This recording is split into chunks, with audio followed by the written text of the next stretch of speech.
Hi, this is Devashish from Circuit Digest. Once again, back with another video. And in front of me, the circuit you can see is the LM358 op-amp based Astable Multivibrator circuit. As you can see, there are only three resistors and one capacitor.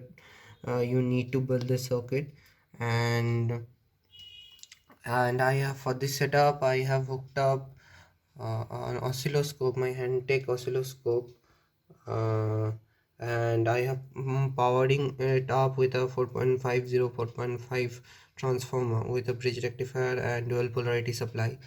So as you can see, this is the output. This is how the output looks like, and it's currently running.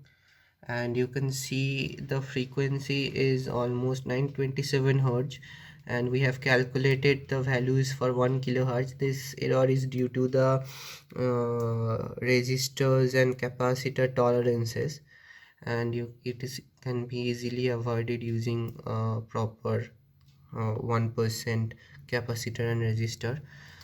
So all the detail of this project you can find in the given link in the description. So yeah, that is the short description of the project, and thank you for watching.